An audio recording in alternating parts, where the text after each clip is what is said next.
안녕하십니까. 올해 마지막 날 여수 MBC 뉴스데스크입니다.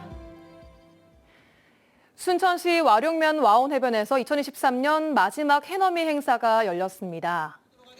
순천시는 오늘 오후 4시부터 제23회 와온 해넘이 행사를 마련하고 소원 성취 달집 태우기와 떡국 나눔, 불꽃놀이와 문화공연 등 다채로운 프로그램으로 2023년 한 해를 마무리했습니다. 와온 해넘이 행사는 해룡면 복지센터와 와온 청년회가 올해로 23년째 개최하고 있으며 올해는 도비와 주민 참여 예산 등 3천만 원의 사업비로 진행됐습니다. 안녕하십니까. 2024년 새해 해맞이 행사가 전남 동부 지역에서도 각 시군별 일출 명소에서 다채롭게 펼쳐집니다. 여수시는 오늘과 내일 향일하면서 제야일종 타종에서 해맞이로 이어지는 새해 일출제를 열고 동시에 오동도와 무술목 등 20곳에서 해맞이 행사를 분산 개최합니다. 순천시는 오천 그린아일랜드와 화포해변 봉화산에서, 광양시는 구봉산과 서산, 배알도 등에서 각각 일출제를 개최합니다. 고흥군도 남열 해돋이해수욕장과 우주발사 전망대에서 갑진년 새해 청룡 연날리며 소원 빌기 등 해맞이 행사를 갖습니다. 고흥 녹동항이 관광과 항만, 물류, 교통, 수산업에 이르기까지 지역 발전의 구심점으로 거듭나고 있습니다. 앞으로 제주연계 물류센터와 어선 건조지원센터, 경전선 녹동역, 녹동신항 항만 개발, 거금도 권역 관광 개발 등 다양한 사업들이 녹동에서 추진됩니다. 최우식 기자가 보도합니다. 고흥군과 전라남도 제주도는 최근 제주연계 물류센터를 설치하기로 3자 업무 협약을 체결했습니다. 이 협약에 따라 녹동신항 항만구역 내 5,000제곱미터 부지에 100억 원을 들여 저온 저장고와 상온 창고 등을 갖춘 물류센터를 신축하게 됩니다. 또 이들 세 지자체의 지방협력 사업으로 2025년 국비 지원을 공동 건의하기로 했습니다. 물류센터가 설치되면은 제주도와 내륙을 오가는 물동량의 대부분이 우리 고흥군을 통하여 녹동 신항이 제주 내륙 간 물류 거점이 될 것으로 판단되고 있습니다.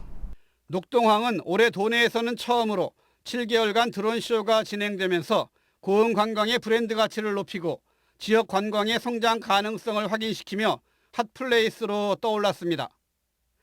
고흥군은 이미 복층형 거금대교 탐방로와 남해안 명품 전망공원 조성 등 오는 2026년까지 7건의 개별 사업으로 나눠 녹동 거금도 권역 관광 개발 사업을 진행하고 있습니다.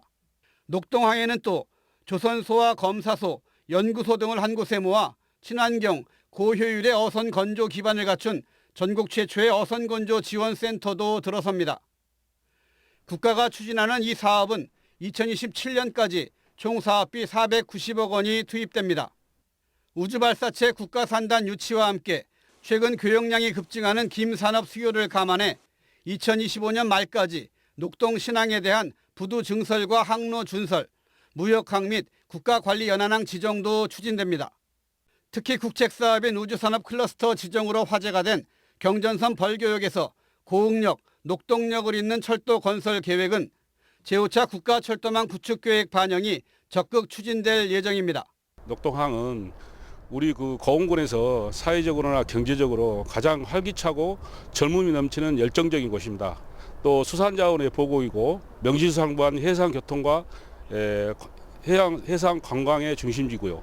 고흥의 작은 포구 녹동이 산업과 물류, 관광, 교통의 요충지로 사람과 물산이 모여들면서 고흥 발전의 중심으로 자리 잡고 있습니다. MBC 뉴스 최우식입니다. 순천시가 정원박람회 조직위 해산에 앞서 소폭의 조직 개편과 인사를 단행했습니다. 순천시는 최근 성공적인 정원박람회 폐막에 맞춰 순천만 관리센터를 정원도시센터로 명칭을 변경하고 기획예산실의 기획 기능을 떼어내 K디즈니 순천 미래 중장기 계획을 담당하는 인류도시 기획단으로 이관했습니다. 순천시는 이 같은 조직 개편에 맞춰 내년 상반기 첫 인사도 단행했으며 정원박람회 조직위는 내년 하반기쯤 해산될 전망입니다. 2023년 전남에는 굵직한 이슈들이 많았습니다. 국립의대 신설 문제가 대표적인데요. 도민의 수건이었지만 올해도 가시적인 성과를 내지 못했습니다. 김진선 기자가 보도합니다.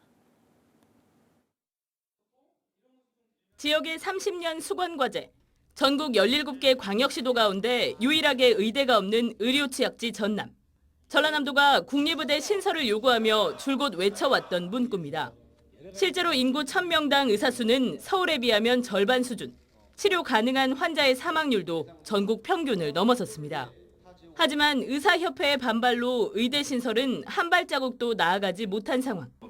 전남에서는 목포대와 순천대, 학계와 주민들이 참여하는 범도민 의대 유치 추진위원회가 구성됐고 광주시 의회와도 목소리를 모으며 의대 유치 활동을 확대하고 있습니다. 전남고 국립의대 신설은 200만 도민들의 30년 수건이자 전남 차별의 상징과 같은 일입니다. 지지부진했던 광주 군 민간공항 이전 문제도 2023년 한 해 동안 뜨거운 이슈였습니다. 이전 지역으로 꼽히는 무안군의 반대 속에 광주 군 민간공항의 무안국제공항 통합 이전을 적극 추진해온 전라남도. 광주시와의 올해 두 번째 회동에서 민간공항을 KTX 2단계 개통 시기에 맞춰 무안공항으로 이전하기로 명시하는 더딘 진전을 보였습니다. 무안군 설득에도 앞으로는 광주시와 함께 나서기로 했습니다. 결국 앞으로 무안군을 소통하고 설득하는 노력도 함께 이렇게 하기로 했기 때문에 이미 한 차례 깨졌던 광주 민간공항 이전 약속. 오는 2025년 호남 고속철도 2단계 개통 시기에 맞춘 두 번째 이전 약속이 지켜져 무안공항이 서남권 관문공항으로 도약할 수 있을지 2024년에도 치열한 협상이 이어질 예정입니다. MBC 뉴스 김진선입니다. 고흥 우주국가산단의 조기 활성화를 위해 민간 전용 발사장과 발사체 기술사업화센터 구축 사업이 내년부터 본격적으로 추진됩니다. 고흥군은 지난 8월 이들 두 개 사업이 예비타당성 조사 면제 사업으로 최종 확정돼 2,400억 원이 예산이 확보됨에 따라 내년에 인프라 설계 등이 본격적으로 추진된다고 밝혔습니다. 앞으로 민간 전용 발사장이 구축되면 국내 우주 관련 상업 발사 서비스 시장이 새롭게 열리고 2027년에 발사체 기술사업화센터가 준공되면 발사체의 핵심 구성품 개발과 사업화 지원 등 발사체 산업 생태계 조성을 전담 지원하게 됩니다. 여수광양 항만공사가 최근 올해 임금 협상을 마무리하면서 13년 연속 무분규 기록을 세웠습니다. 항만공사 노사는 상호 이해를 바탕으로 노사관계의 혁신을 위해 연 4회 정기노사협의회 개최와 실무 전담팀의 노사간담회 정례화 등 13년 연속 노사 갈등 없이 임금 협상을 타결했다고 밝혔습니다. 항만공사 측은 2024년에도 소통과 스킨십을 통해 노사가 함께 당면 과제를 해결하는 데 노력하겠다고 덧붙였습니다. 광주와 전남 지역을 비롯해 호남에서 근무하는 외국인 근로자가 1년 사이에 20% 이상 늘었습니다. 통계청에 따르면 지난 5월 기준으로 호남 권역에서 근무하는 외국인 취업자는 6만 8천 명으로 1년 전 5만 6천 명보다 21%인 1만 2천 명이 증가했습니다. 코로나19가 잠잠해지면서 비전문 취업과 유학생들이 크게 증가하면서 외국인 취업자가 늘어난 것으로 분석됐습니다. 전남도민은 범죄 예방을 위해 경찰 순찰과 CCTV 설치 등을 가장 선호하는 것으로 조사됐습니다. 전남도 자치경찰위원회가 도민 1,200명을 대상으로 설문조사를 한 결과 범죄 예방 활동에 가장 중점적으로 추진해야 할 분야로 응답자의 57%가 경찰관 순찰을 꼽았습니다.